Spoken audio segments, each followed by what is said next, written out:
It was a fierce but goalless M23 derby at Selhurst Park.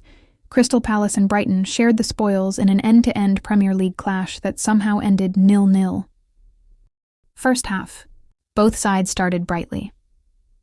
Jean-Philippe Mateta fired over early for Palace, before Diego Gomez forced a fine save from Dean Henderson at the other end.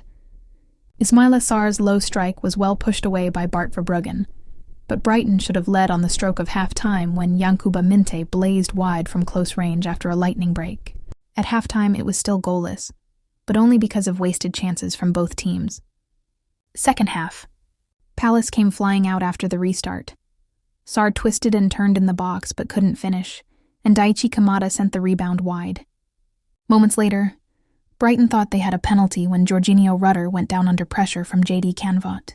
Referee Tim Robinson initially pointed to the spot, but after a VAR review, the decision was overturned and Rutter was booked for diving. Late on, substitute Yeremy Pino almost snatched it for Palace, but his low drive was kept out by Verbruggen as the game finished 0-0.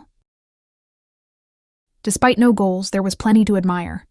Teenager Jaydee Canvot impressed on his first Premier League start, stepping up in place of injured captain Mark Guehi. Tyrick Mitchell and Chris Richards also stood tall at the back, as Oliver Glasner's side secured another clean sheet. For Brighton, Diego Gomez was electric, creating chances, driving forward, and almost scoring himself. But the Seagulls lacked the finishing touch. It was also Fabian Hürzeler's 100th league match as a manager, and while his side showed plenty of fight, they'll be frustrated not to have found the net. So it ends goalless at Selhurst Park. Plenty of drama, no goals, but bragging rights shared between Palace and Brighton. Don't forget to like, subscribe, and hit the bell for more weekly Premier League match reports and football news.